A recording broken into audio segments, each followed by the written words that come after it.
দর্শক, আজকে শেখ হাসিনার বিচারের রায় উপলক্ষে আদালত চত্বরে এবং আদালত চত্বরের বাইরে দুটো মজার ঘটনা ঘটেছে, যে দুটো মজার ঘটনা বেশ হাস্যরসের জন্ম দিয়েছে। একটা, শেখ হাসিনার পক্ষে লড়া আইনজীবী রায়ের পরে সাংবাদিকদের সঙ্গে তার কষ্টের কথা বলেছেন, হাসতে হাসতে, হো হো করে হাসতে হাসতে বলেছেন যে তিনি কষ্ট বুকে লালন করছেন, খুবই কষ্ট পেয়েছেন। এটা যেমন হাস্যকর একটা পরিস্থিতি তৈরি করেছে, তেমনি আরও বড় হাস্যকর পরিস্থিতি তৈরি হয়েছে আদালতের বাইরে একটা কাণ্ডে। সেই কাণ্ডটা কি? সেই কাণ্ডটা হচ্ছে আদালতের বাইরে মাইকিং করা হয়েছে, রিকশাতে মাইক বেঁধে মাইকিং করা হয়েছে শেখ হাসিনার হারানো বিজ্ঞপ্তি নিয়ে।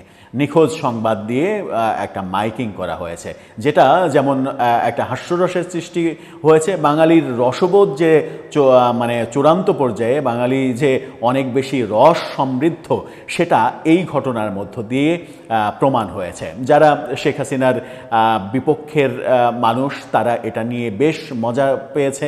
আবার এই ঘটনা শেখ হাসিনার পক্ষের মানুষদের বেশ ভালোভাবেই বিদ্ধ করবে, এটাই স্বাভাবিক। কি ঘটলো আদালত প্রাঙ্গণে, কিভাবে এই মাইকিং করা হলো, এই ভাবনাই বা কার মাথায় আসলো, এটা মানে একটা রসবোধ হিসেবেই আমরা দেখতে পারি, না এটা এক ধরনের উস্কানি হিসেবেও আমরা দেখতে পারি, সেগুলো নিয়ে আলোচনা করে বোঝার চেষ্টা করি। ছোট করে চলুন, এই ভিডিওতে থাকবেন পলিটিক্স টিভির নিয়মিত আয়োজনে।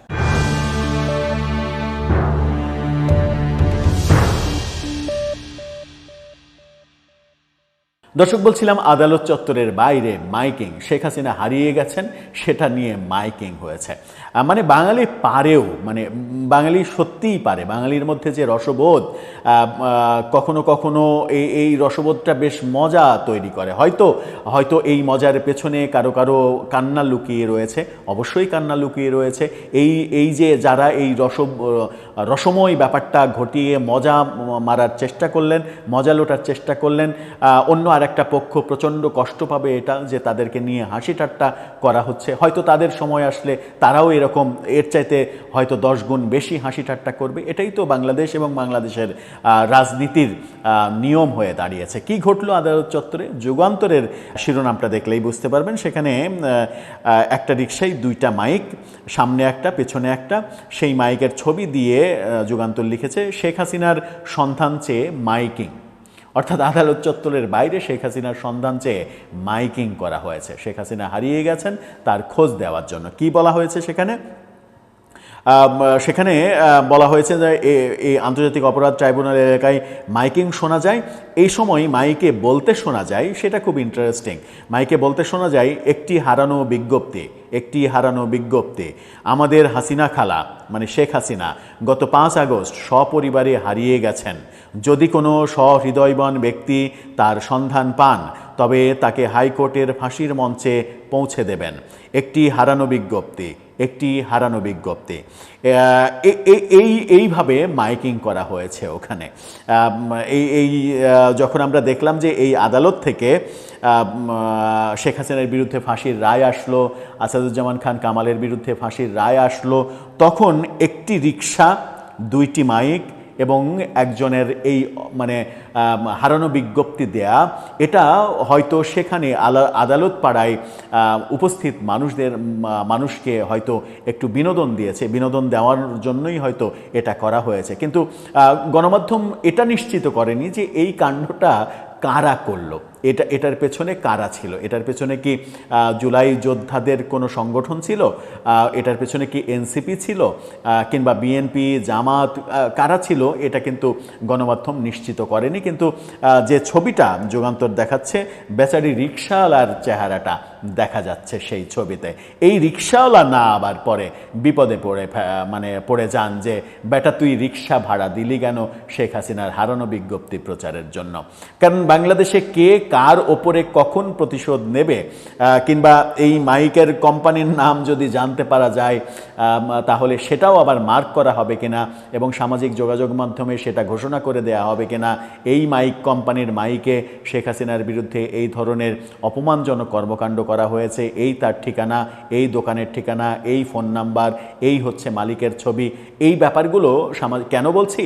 এই ব্যাপারগুলো সামাজিক যোগাযোগ মাধ্যমে সাম্প্রতিক সময়ে ব্যাপক হারে হতে দেখছি। এই এই গত মানে এই যে লকডাউন এবং শাটডাউন ডাকার প্রেক্ষাপটে দুদিন আগেই যে ঘটনাটা ঘটতে দেখলাম আমরা, এক জুলাই যোদ্ধা নারী একজন বেশ সাদাসিধা একজন নারীকে সে মানে 32 নম্বরে আসার কারণে তাকে লাঠি দিয়ে বেধড়ক পেটালেন এক নারী, আর এক নারীকে পেটাচ্ছেন এবং পেটানোর পরে তিনি গণমাধ্যমে বলছেন আমার পেটানো ঠেকাচ্ছেন কেন, মানে আমি আওয়ামী লীগকে মারছি এটা ঠেকাতে হবে কেন, আওয়ামী লীগের জন্য এত দরদ উঠবে কেন, ওকে পুলিশ কেন প্রোটেকশন দেবে, ওকে পুলিশ কেন বাঁচাবে, ওকে পুলিশ কেন সেভ করবে, এভাবে তাকে বলতে শোনা গেছে এবং পরবর্তীতে যাকে কিনা পেটানো হলো তাকেই পুলিশ গ্রেপ্তার করেছে। যাই হোক, সেটাই তো নিয়ম। এখন মব যারা করবে তাদের কিছু হবে না, মবের শিকার যারা হবে তাদেরকে গ্রেপ্তার করা হবে, এটা একটা নিয়মে পরিণত হয়েছে। পরবর্তীতে যেটা দেখলাম সেটা হচ্ছে, যেটা খুবই মানে আতঙ্কের, পরবর্তীতে যেটা দেখা গেল যে ওই নারী নেত্রী তিনি এনসিপির সঙ্গে জড়িত, তার বাড়ি নওগাঁয়, তার বাবার নাম কি, তার এনআইডি নাম্বার কি, তার ফোন নাম্বার কত, মানে ডিটেল বাবার নাম কি, মায়ের নাম কি, এটা কি, ওটা কি, কিউআর কোড কি, পুরো এনআইডি কার্ডের ছবি সহ সব কিছু সামাজিক যোগাযোগ মাধ্যমে প্রকাশ করে দেয়া হলো।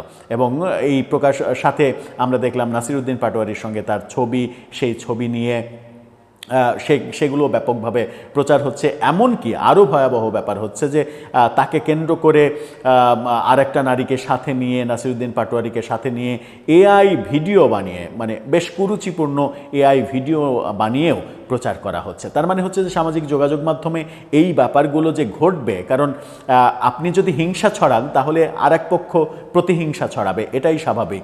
এই যে হিংসা এবং প্রতিহিংসার চাষ, এটার বিরুদ্ধেই আমরা সব সময় বলে আসছি যে হিংসার চাষ নতুন বাংলাদেশে, যে বাংলাদেশের স্বপ্ন আমরা দেখছি কিংবা আমাদের দেখানো হচ্ছে, বাংলাদেশ 2.0 কিংবা নতুন রাজনৈতিক বন্দোবস্ত, সেখানে এই হিংসার চাষ এবং প্রতিহিংসা পরায়ণতা এর কোনোটাই আসলে প্রত্যাশিত নয়। যারা নতুন বাংলাদেশের স্বপ্ন দেখিয়ে হিংসার চাষ করছেন তারা যেমন ভুল পথে রয়েছেন, এবং তাদের ওই উস্কানিতে পা দিয়ে যারা প্রতিহিংসা পরায়ণ হয়ে এই ন্যাক্কারজনক কাজগুলো করছেন তারাও খুব মানে মানবিক কাজ করছেন বলে মনে হয় না। এই ধারা যদি অব্যাহত থাকে তাহলে আমাদের ভালো বাংলাদেশের স্বপ্ন অধরাই থেকে যাবে। দর্শক, এ ব্যাপারে আপনার ভাবনা, আপনার মতামত জানিয়ে লিখতে পারেন আমাদের কমেন্ট বক্সে।